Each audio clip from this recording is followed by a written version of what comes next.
Água parada, silêncio. E então, o ataque. A maior sucuri do Pantanal se lança sobre uma égua indefesa, tentando arrastá-la para o fundo. Um filhote corre sem olhar para trás. Quem vai vencer? O predador ou a coragem humana? Se você ama histórias de resgate e bravura, inscreva-se e conte nos comentários. Ate onde você iria para salvar quem ama? O sol mal havia rompido a neblina fina que repousava sobre o Pantanal. O dia nascia pintado de dourado e rosa, refletindo nas águas calmas dos corichos. Araras azuis cruzavam o céu em pares e o som distante de búzios ecoava como uma música antiga.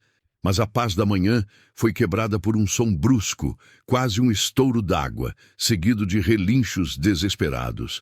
Na beira de um braço de rio, metade submersa e metade em terra úmida, uma égua lutava contra algo monstruoso.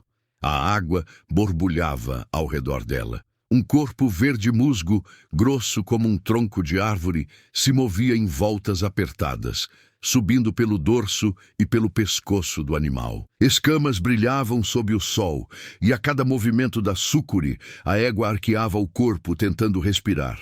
A cauda da cobra estava enrolada nas pernas traseiras da égua, afundando-a aos poucos na margem enlameada. Os olhos da égua, arregalados e úmidos, refletiam puro terror. Ela relinchava alto, chamando por ajuda que parecia não vir. Na colina baixa, a poucos metros dali, um potrinho observava a cena. Seu corpo tremia, não apenas pelo medo, mas pela impotência. Ele deu um passo hesitante em direção à mãe, mas recuou ao ver o bote de um laço de escamas passando rente à superfície da água. O filhote girou e partiu em disparada. O som dos cascos leves cortava o silêncio das primeiras horas. Ele sabia para onde ir. Não corria em direção ao resto da tropa, mas sim para o homem que, desde o dia em que ele nasceu, sempre aparecia ao amanhecer com água fresca, sal mineral e um toque firme, mas amigo. Na beira de uma fazenda isolada, Joaquim começava o dia como fazia há mais de 10 anos. Alto, pele curtida pelo sol e pelo tempo, chapéu surrado, botas marcadas pela lama do Pantanal. Era um homem de poucas palavras e muitos silêncios. Desde que perdera a esposa, vivia sozinho, cuidando de um pedaço de terra herdado do pai e mantendo uma relação quase íntima com a natureza ao redor. Naquela manhã, ele estava encostado na cerca, observando um bando de tuiuius se alimentando na parte rasa de um alagado, quando ouviu o galope rápido. Olhou para a trilha que vinha da mata e viu o potrinho surgindo como um raio, respiração curta, suor escorrendo pelo pescoço. "Que foi, bichinho?" murmurou Joaquim, endireitando-se. O potrinho parou a menos de 2 metros dele, os olhos arregalados, cabeça baixa, como se tentasse explicar algo que não conseguia. Relinchou curto, quase como um grito, e girou o corpo na direção de onde tinha vindo. Joaquim sentiu o estômago apertar. Ele conhecia os sons do Pantanal, e aquele relincho não era de brincadeira ou de fome. Era chamado de socorro. Pegou a corda de laço, que estava pendurada no batente da varanda, jogou-a no ombro e começou a seguir o filhote, que corria a alguns metros à frente, parava, olhava para trás e seguia adiante, como se tivesse certeza de que o homem o entenderia. A travessia não foi simples. O caminho estreito entre árvores estava úmido e escorregadio. Em alguns pontos, a água chegava até o meio da canela de Joaquim. Ele passou por uma família de ariranhas que mergulhou rápido ao vê-lo e por um jacaré que se afastou preguiçoso para dentro da água. O filhote não parava de olhar para trás, como se temesse que o tempo estivesse se esgotando. O cheiro começou a mudar. Do aroma fresco da manhã, passou a um odor mais forte de lodo mexido e sangue. Joaquim acelerou o passo. Quando a mata se abriu para a margem do coricho, o cenário congelou seu coração. A égua estava quase de lado, o corpo já marcado pelas voltas da sucuri. A água turva escondia parte do animal, mas era impossível não ver o movimento poderoso dos músculos da cobra, cada vez mais apertados. O filhote se posicionou ao lado de Joaquim, sem se aproximar demais, mas com o olhar fixo na mãe. Joaquim segurou firme a corda. Respirou fundo. Sabia que estava prestes a enfrentar uma das criaturas mais perigosas da região e que um passo errado poderia custar caro, para ele e para a égua. O ar estava pesado. Joaquim sentiu o coração acelerar, não por medo cego, mas pela urgência de quem sabe que diante de uma sucuri adulta em ataque, cada segundo conta. Ele avaliou rapidamente o terreno. A beira do coricho era estreita, com lama fofa que afundava a cada passo. A água escura dificultava enxergar a maior parte do corpo da cobra, mas as ondulações deixavam claro que ela estava firme no que fazia. O filhote relinchou novamente mais alto. A égua respondeu com um som fraco e entrecortado, como se pedisse para ele se manter afastado.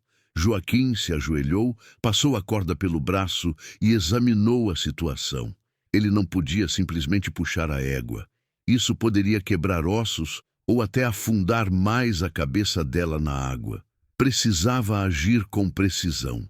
"Aguenta firme, companheira", disse baixinho, como se as palavras pudessem alcançar a égua através do medo. Seguiu um instinto antigo, daqueles que vêm de gerações de homens do campo que lidam com o inesperado. Primeiro, ele precisava distrair a sucuri, fazê-la soltar parte da pressão para que houvesse uma brecha. Retirou da cintura um pedaço de vara de aroeira que sempre carregava e o fincou na lama. Com um empurrão rápido, mexeu a água perto da cabeça da cobra, criando ondas e barulho. A sucuri se agitou, levantando parte do corpo para avaliar a ameaça. Era a chance. Joaquim girou o laço no ar, o som do couro cortando o vento, e lançou-o na direção da parte mais alta do corpo da cobra. A corda caiu precisa, fechando-se sobre uma das voltas grossas. Ele puxou com força, sentindo o peso e a resistência, como se tivesse enganchado num tronco vivo. A sucuri reagiu num estalo, desfazendo momentaneamente uma volta para tentar se soltar. A égua, mesmo fraca, deu um relincho agudo e puxou o corpo para trás. "Isso, menina, puxa!" gritou Joaquim, usando toda a força para segurar a corda. Mas a cobra não era qualquer adversário. Com um movimento rápido, ela largou parte da égua e voltou-se na direção de Joaquim.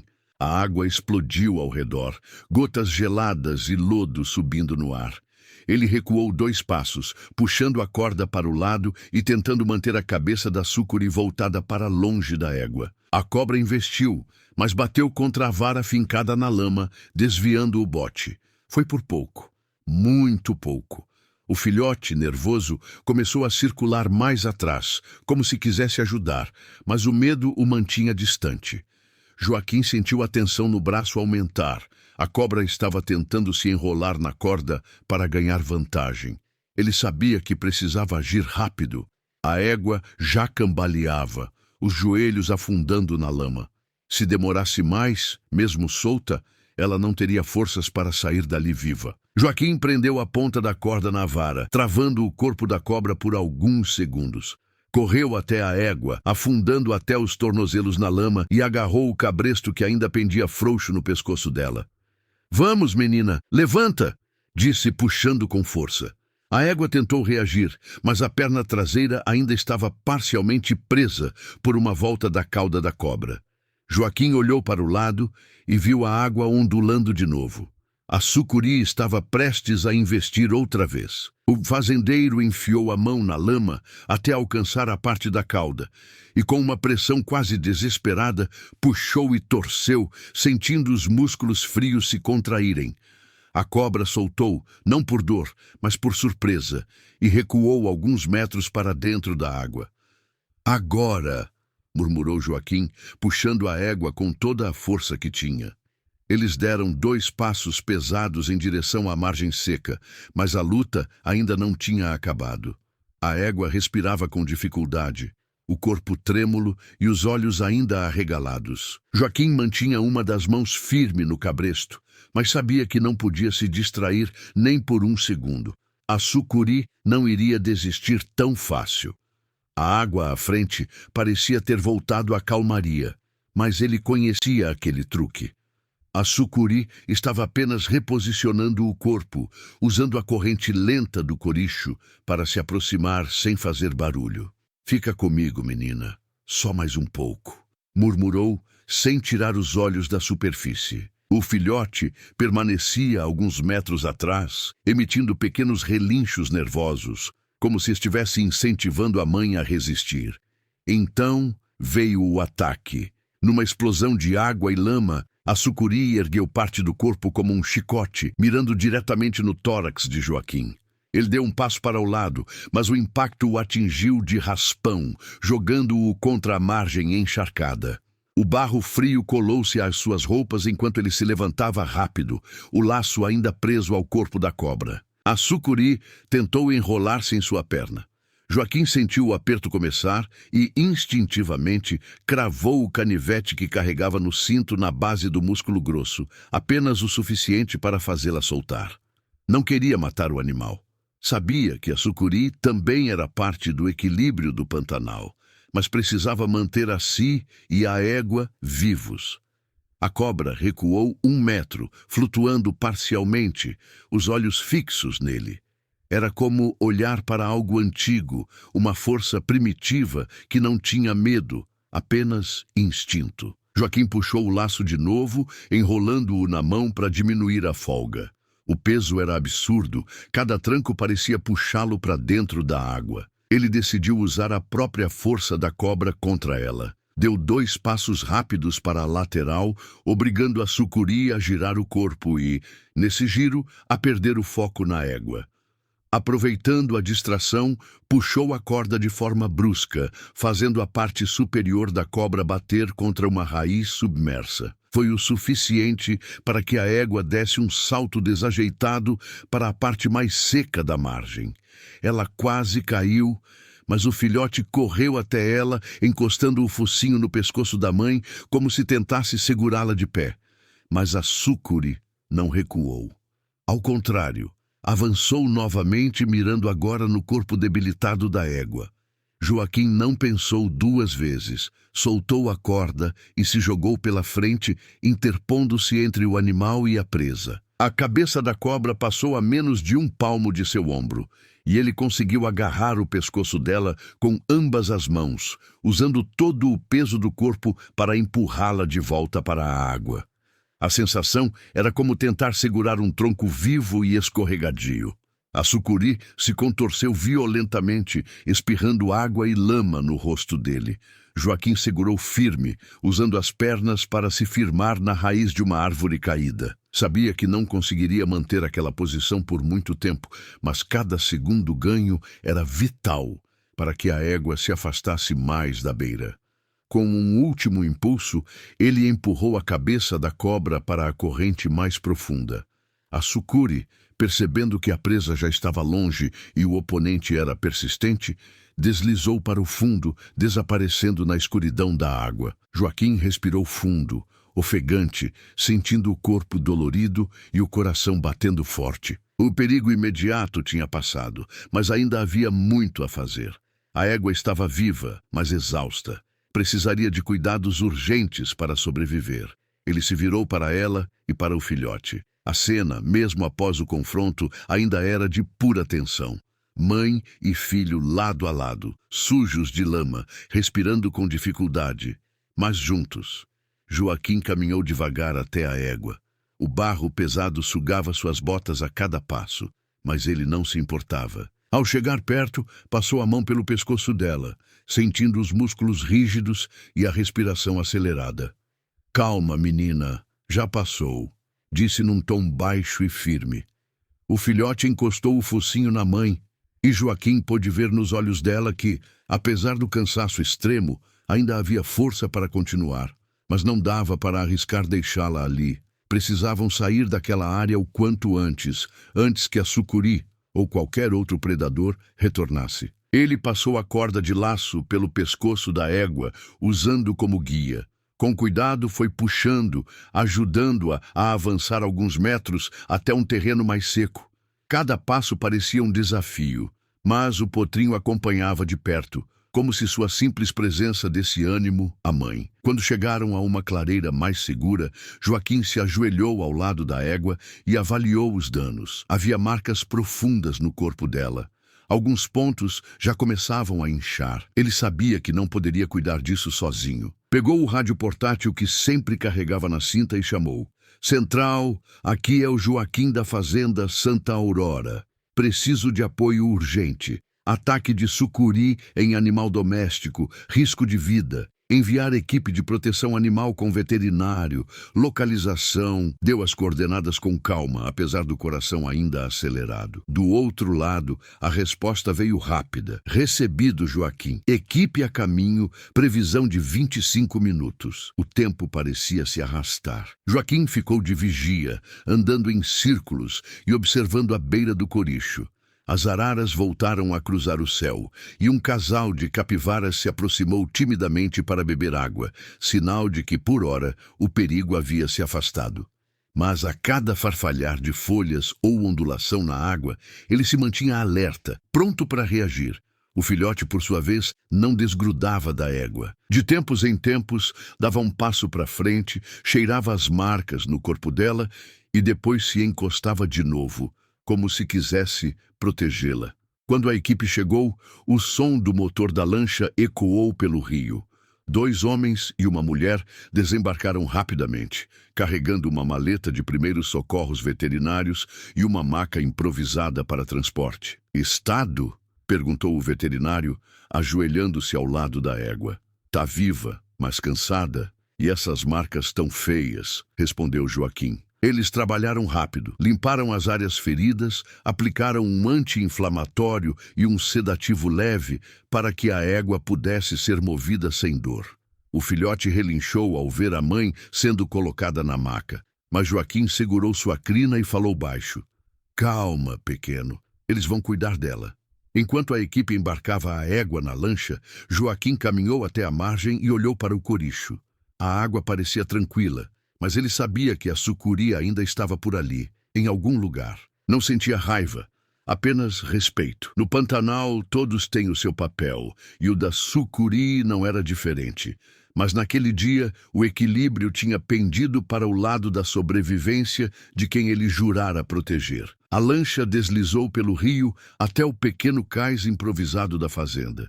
Joaquim acompanhava de perto, o filhote sempre colado à lateral do barco, correndo pela margem como se quisesse garantir que a mãe chegasse segura. No galpão de manejo, a equipe montou rapidamente um espaço limpo e acolchoado. A égua foi posicionada com cuidado, recebendo soro, analgésicos e um curativo especial nas marcas deixadas pela sucuri. O filhote relinchou baixinho e o veterinário sorriu. Esse aí não desgruda. É um guardião. Joaquim se apoiou num poste, observando a cena. Seu corpo ainda doía do confronto, ombro latejando, joelhos pesados, mas o alívio superava qualquer dor. Ele sabia que nas próximas horas a égua ainda passaria por um período crítico, mas já estava fora de perigo imediato. Ao entardecer, o céu do Pantanal pintou-se de laranja e roxo. Os sons da mata começaram a mudar. O canto das aves diurnas, dando lugar aos chamados graves dos curiangos e ao coachar distante dos sapos. A égua, agora mais calma, virou a cabeça na direção de Joaquim e soltou um suspiro longo, como se dissesse obrigada, sem palavras. Ele se aproximou e encostou a mão no focinho dela, sentindo o calor e a respiração regular. Você ainda vai correr muito por aí, menina, disse com um meio sorriso. O filhote aproveitou a brecha e passou por baixo do braço de Joaquim, enfiando o focinho na lateral da mãe. Era uma imagem simples, mas carregada de vida, exatamente o tipo de momento que fazia tudo valer a pena. Nos dias seguintes, a recuperação foi surpreendentemente rápida. Com boa alimentação, cuidados veterinários e descanso, a égua voltou a se levantar sozinha, andando pelo piquete com passos firmes. O filhote corria ao redor dela, testando forças, como se quisesse mostrar que também tinha herdado a resistência da mãe. Quando o veterinário deu alta, Joaquim abriu a porteira e observou enquanto os dois seguiam juntos pelo campo. A grama alta se fechou atrás deles e logo só era possível ouvir o som dos cascos na terra seca. Ele sabia que, embora ainda corressem riscos no Pantanal, agora estavam mais fortes e que, se precisasse, ele estaria lá de novo. Naquela noite, Joaquim sentou-se na varanda de casa, tomando um café preto, enquanto a lua subia sobre o campo. Pensou na sucuri. Pensou no equilíbrio de forças que regia aquele lugar. E pensou principalmente no privilégio de ter sido, naquele dia, o ponto de virada entre vida e morte para dois animais que confiavam nele sem dizer uma palavra. No silêncio, ouviu um relincho distante. Sorriu. Não era apenas um som, era um recado. E no Pantanal, recados assim ficam para sempre na memória de quem escuta. Hoje, mãe e filhote correm livres pelo Pantanal, graças à coragem de um homem que não hesitou em enfrentar o perigo. Se essa história tocou seu coração, inscreva-se no canal para não perder mais resgates como este. Deixe seu comentário contando o que mais emocionou você. E se quiser apoiar nosso trabalho, use o botão Super Thanks. Assim, juntos, podemos continuar contando histórias de coragem, esperança e amor pelos animais.